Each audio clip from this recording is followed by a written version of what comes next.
Clear na sa inyo? May pulong mo na napatuhoy na hanungod sa iya.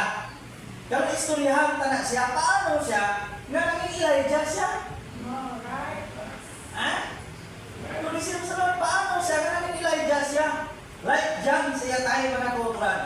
Kasi pamangkot siya sa mga tao, ganit siya adlaw niya, Aryo Amisaya? Huwag siya nagsabat. Niya Aryo Elias? Huwag siya nagsabat. Pulong-pulong, nagasaysay na hanungod siya nga siya si Elias. Paano nga naging si Elias siya? Kung isip sa Lord, paano? Paano nga naging si Elias siya? Kaya tungkol sila sa katong prophet, sa time ni John, sa iya time mga kauturan, ang ministry ni John mga kauturan, amo-amo din sa time ni Elijah. Kung isip sa Lord, amo-amo din. Amo ang ministry ni Elijah, sa iya present ministry mga kauturan, waay siyang diferensya accurate man sa ministry ni John during siya time. Ang I believe mga kauturan nga sa ining propitan sa kitapusan ng adlaw, ang iya ministry like John man sa gapon mga kauturan. Yung sa isa sa katong prophet, paano siya nga nakasulod siya na siya si Elias? Sila nga, basawa ko lang para makita nyo Ano yun? Nga this person, singular, this person who in this verse is called the angel, an angel. Nung ini nga persona sa sini nga bersikulo gitawag siya manulunda. So sa King James Version, sa King James na huban, nga it's not an heavenly angel. Di na siya langit nun nga manutunda. Kaya hindi ka mo?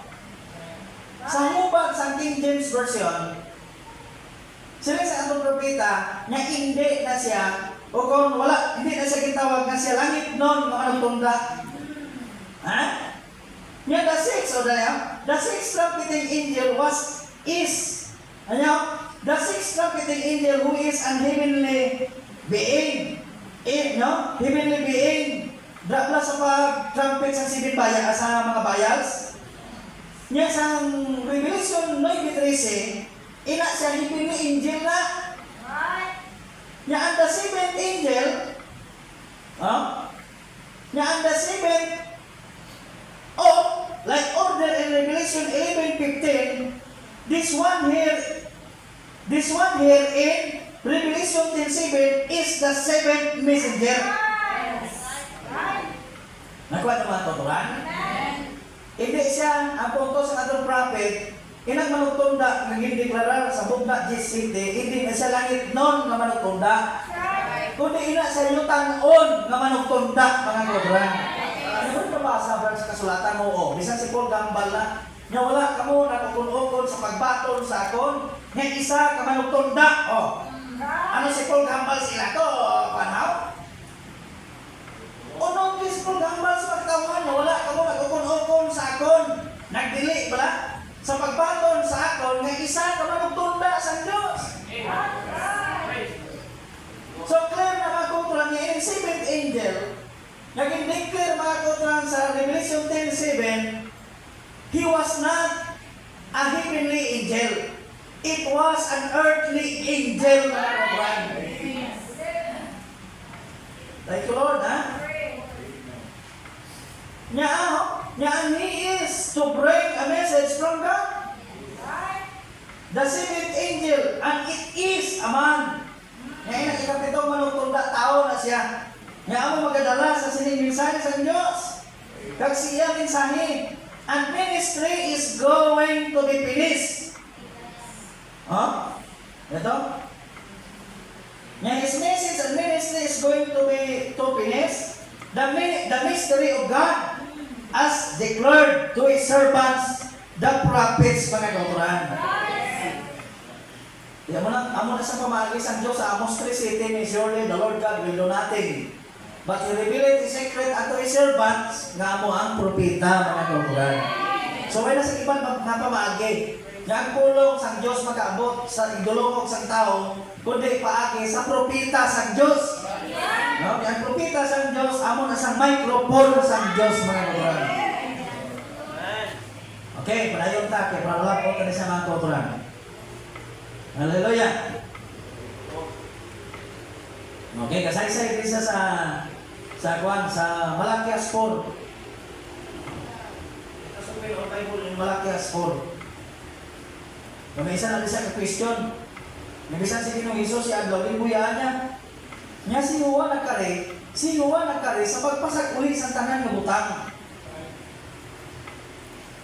Diyan sa pag-abot ni John, why siya naka-restore sa tanan ng butang? Nakuha niya lang ang part niya. So, receive sa Lord, no? Why na restore ang all things, mga kauturan? Sila niya.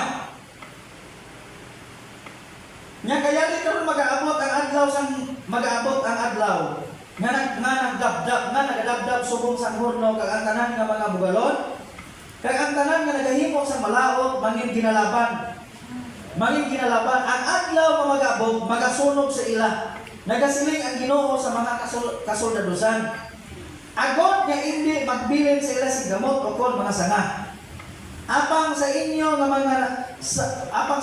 nagakahadlok sa akong ngalan magasubang ang adlaw sa pagkamatarong nga may pag-ayo sa iya mga pakpak magagwa kamo kag magalinumpat subong sa mga tinday sa bulukutan nya tapako ninyo ang mga malautot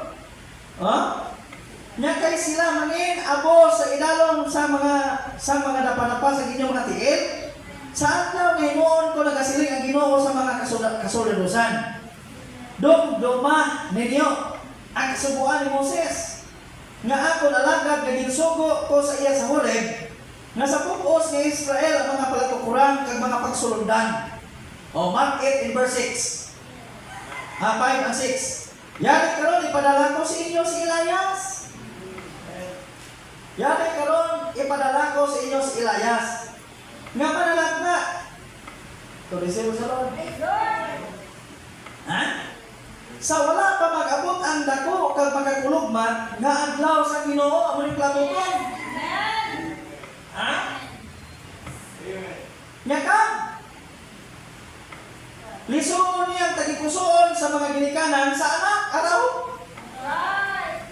Isa ka pasahe sa kasulatan.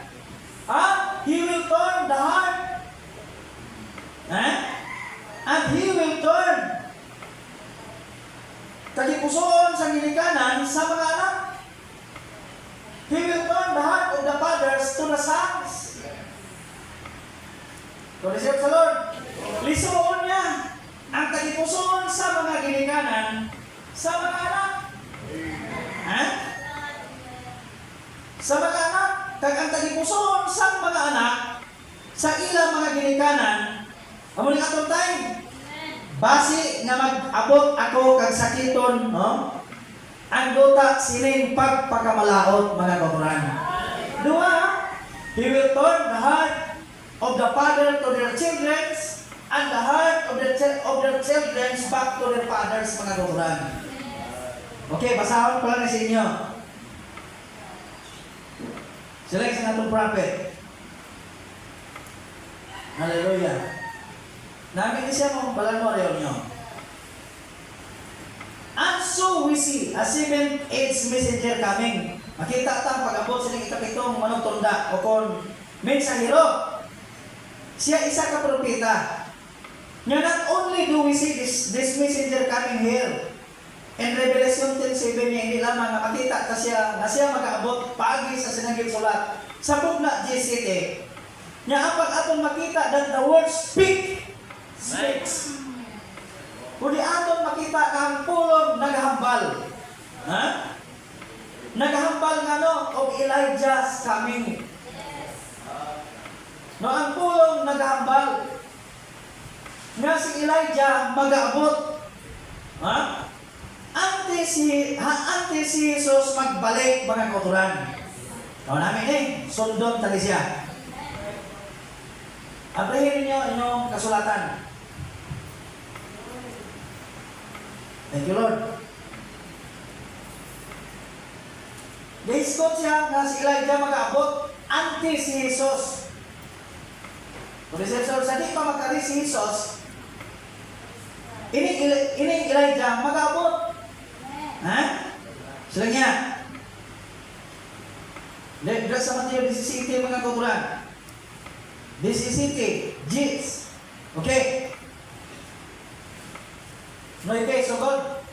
Nya kag sa nagdulog sila sa bukid, nagsugo sa ila si Jesus. Matigid. Nya dili kamo magpalugid bisan sa kay sino ha. Ang Diyos nag-warning sila. Nya hindi kamo magsugid bisan sa kay sino. Sang pananaw tugtog nga ang anak sang tao mabanhaw. Nagdili ang Diyos magsugid sa ila na hanungod sang anak sang tao tugtog nga siya mabanhaw. Imagine when isang patay, pero kasugid niya sa siya pagkabanhaw. Hindi ka mo mag-gipsi nyo lang, itago nyo. Tugtog ng anak sang tao, mabanhaw. Ano sa patay? Ha? Nya kag ang mga gintutunan, nagpamangkot sa iya. Nga abala nagsiling ang mga eskriba, manunulat, nga si Elias, dapat magkarisiko na. Kasay-say siya. Hindi bala. Di bala nga antes ka mag-aabot. Si Elias mag-aabot anay una. Di ba? Nga antes ka mag-aabot. First coming in istoryahan. Di bala si Elias mag-aabot anay una. Nga nagsabat siya. Matuod si Elias magakarig. Kag magapasag uli sa tanan nga mga butang. Nga pa nagasaling ako sa inyo nga si Elias nagakari na. Naara na. He's speaking about John mga kauturan. Nagahambal siya na hanungod sa kay John. Nga si Elias ari na. Ugaling mo ay nila nakita. Tulisin sa Lord. Ha? Waay galing sa tao nakita si Elias. Dalang ko anay main. Dalang ko anay ma. Hindi ko nakasupunan si Iban nga kuhan. May kuwaon ko na karon sa church sa sales mga kauturan. Sila yung sa katong prophet. Sila yung kasulatan ha. And his disciple asked him saying, why then? See the scribe that Elias must first come. And Jesus said, Elias truly shall first come and restore all things before the coming of our Lord. Elijah must come back. Elijah must come back for a work of a restoration in the church. Sino Elijah ang ginambalan niya? Si John? Hindi. Inang Elijah, he is speaking about